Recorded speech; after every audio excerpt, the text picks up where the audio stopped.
Good morning, everyone. So as the title says, I'm here to talk about the art of data storytelling. What I'm going to be covering today is storytelling specifically for marketing campaigns. I'm going to give you some tips on how to find that narrative to tell your story. And then I'm going to share with you a storytelling framework that I've used. But first, before we go on, just a little bit about me. In my 25-year career, I've worked in digital and done various roles in content, SEO, social media, but I found 12 years ago that my passion was actually with analytics. And I see myself very much as a data literacy advocate. So I help people find the insights within data. And I'm hoping that I'll be able to provide you with some tips that you can take away and start using in your roles as well. So I love this quote from Google's chief economist, which he made in 2016. And he talks about the ability to understand data, process it, extract value from it, be able to visualize it, communicate it, and how that's going to be a hugely important skill over the next few decades. So what is data storytelling? Well, a lot of people will tell you it's about data visualization. But if you remember, the chief economist at Google said the ability to understand that data, to be able to visualize it, and also to communicate it is very important. So you need a narrative to go with that. So I know it's early in the morning, but I've got a couple of exercises to help demonstrate what I mean. So when you look at this picture, what do you see? I'll just give you a moment just to have a think about it. So for me, I see somebody putting some money in a piggy bank, which suggests to me it's about savings. I also see a calculator there, which further suggests it might be about budgeting. What about this picture? Again, I'll give you just a few moments to let that all sink in.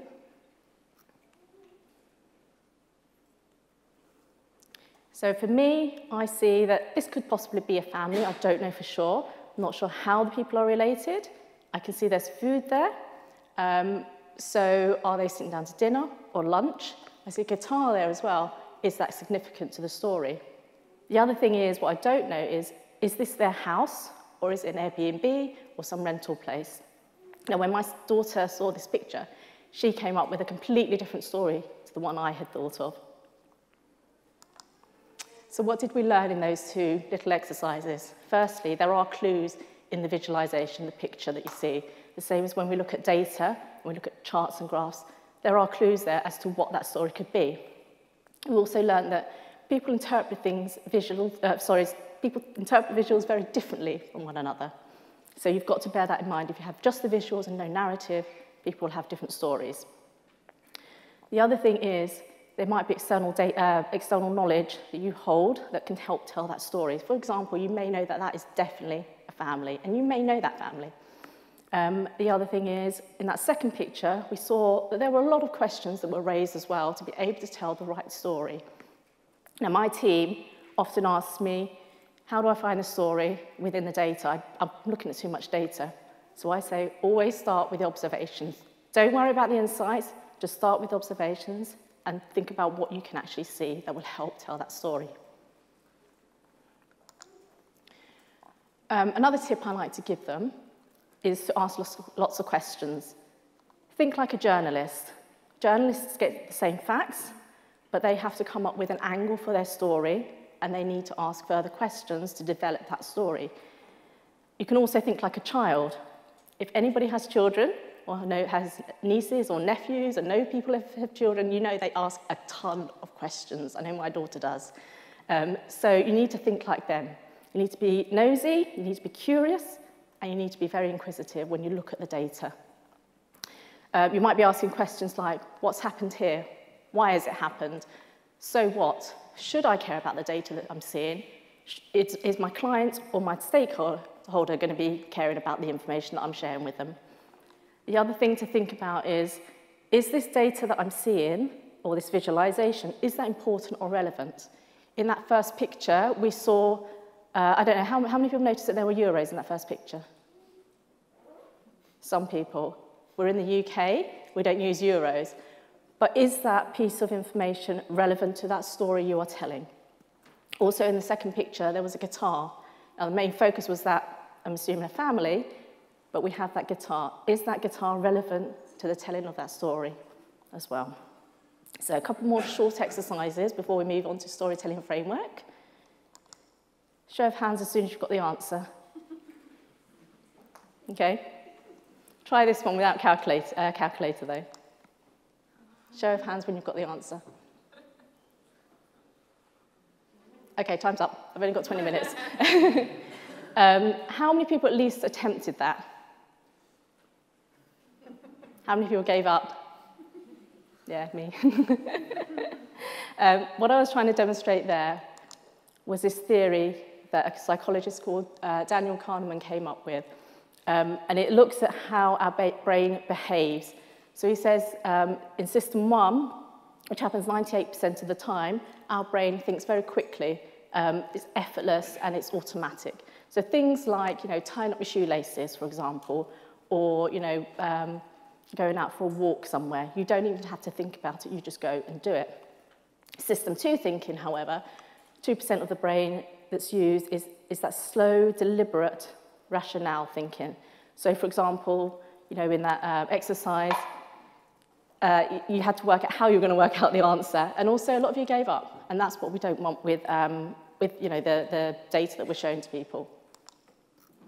So in those exercises, there was a reason I got you to do those exercises. That first picture is very simple. You can immediately tell what that story is going to be about. And in this example graph as well, you'll see that's a very simple graph. You can tell what that observation is going to be. It's going to be in December, there were very, very low visits on that web page or that website. For system 2 thinking, in that second picture, there was a lot of information there to take in. You had to try and work out what that story was going to be. So that's the system 2 thinking at play there. Also, when we give people dashboards full of data we think is going to be useful to them, they have to do a lot of thinking and have to try and work out what that story is and what that data is telling them. So they revert to system 2 thinking. And as you saw in that simple exercise of 18 times 13, quite a lot of you gave up, including myself. I would have given up as well. So now that you know how to kind of look for your story or your narrative, how do you put it all together? Well, I had a look around on the internet over the last few years trying to find a storytelling framework that helped me structure my stories, and I couldn't find anything that was specific to marketing campaigns, so I made up my own, which is very simple, and hopefully this is something you're going to remember, ACT, ACT. So the A is the audience. You need to think about who this report or this analysis is for, and that will define quite a few things. Number one, it will define the terminology or the language style you use, and also the level of detail you're going to go into and the focus you're going to use as well. And also it will define what that outcome or that conclusion for that report or the analysis is going to be. So in my role, I've identified 3 key audiences that I usually do my analysis of my reports for, and hopefully some of these will resonate with some of you as well. So the first is the marketers. I often do my reports for marketers when they're running their campaigns. They want to know how their campaign has performed at the end of it. For them, I would use marketing terms rather than analytical terms. So if we take the example, I know a lot of my marketers talk about dwell time.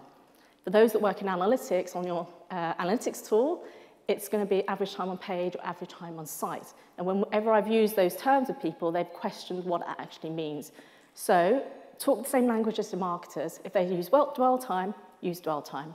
Another example is those of you who use Google Analytics will know that with GA4, they seem to have dropped the term bounce rate and now are saying engagement rate. So they're playing again to the audience and what they understand. It will mean less questions as well.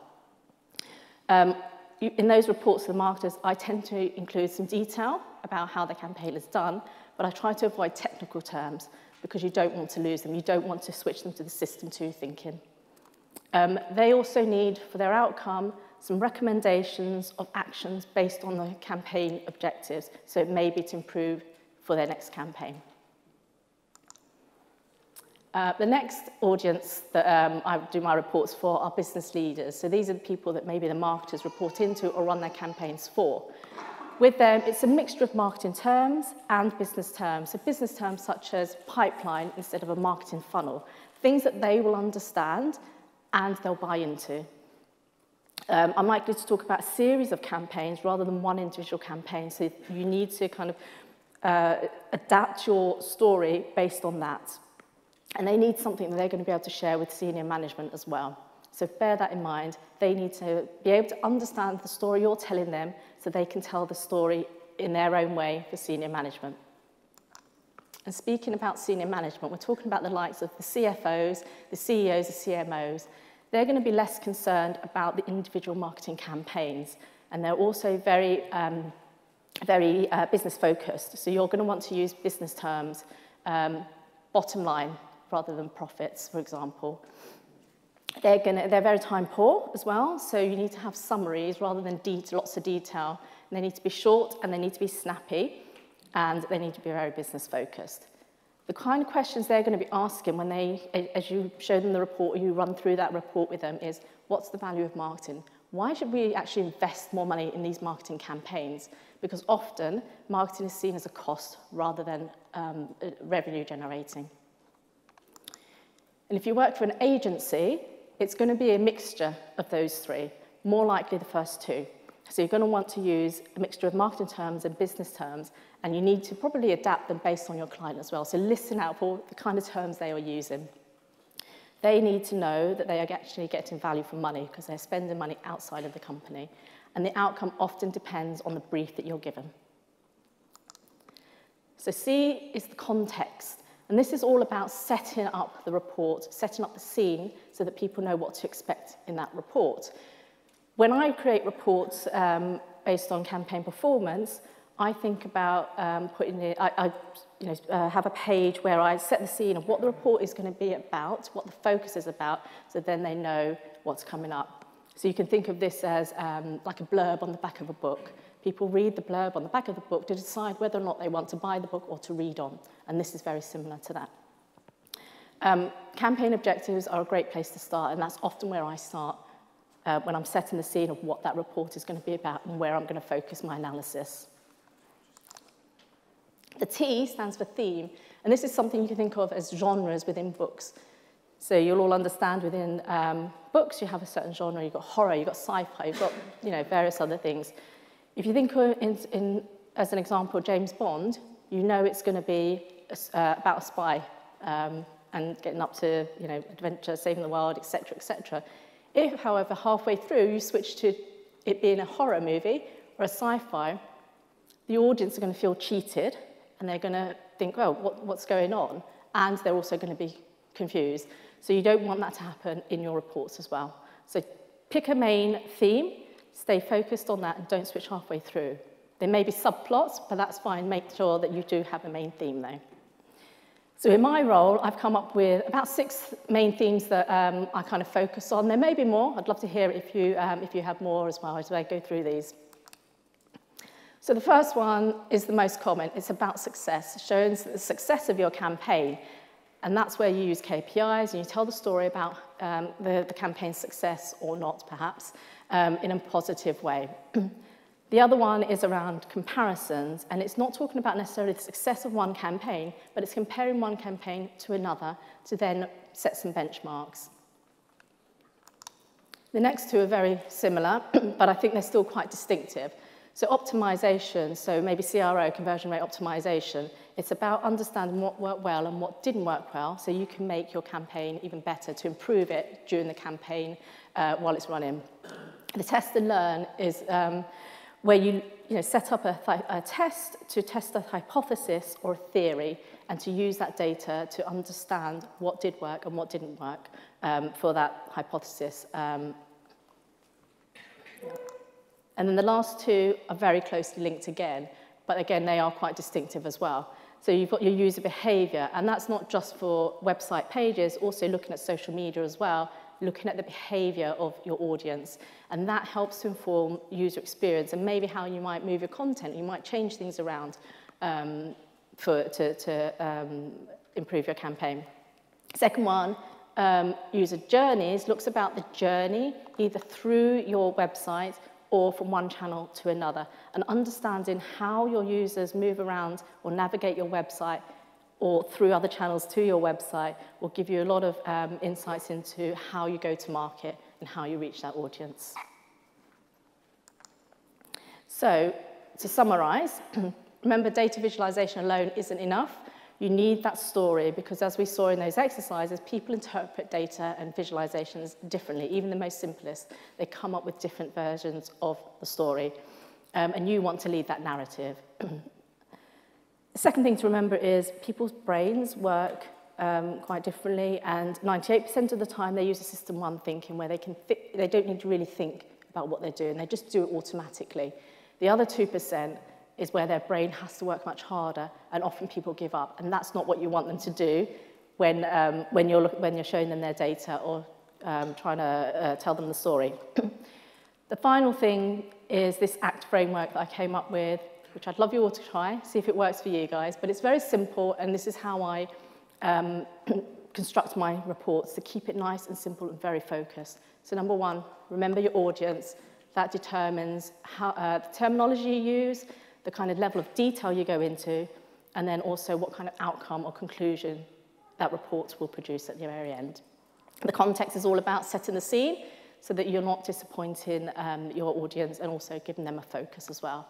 And then the theme or the genre helps to further enhance that focus so people know what to expect. So hopefully you'll go away with some of those tips and be able to use it and apply it in your roles when you go back to the office or home office on Monday. But within our organisation, this storytelling has really helped to move the dial within our firm. Often people used to come to us at the very end of their campaign and just saw us as people that provided the data to help them prove success of their campaign. What we're now seeing now is a big shift, and we're getting involved a lot earlier because they understand the story and they're not thinking about data, they're thinking about a story. So we're involved a lot earlier in the campaign planning process. So slides will be available very shortly, and you can follow me on LinkedIn. Thank you very much.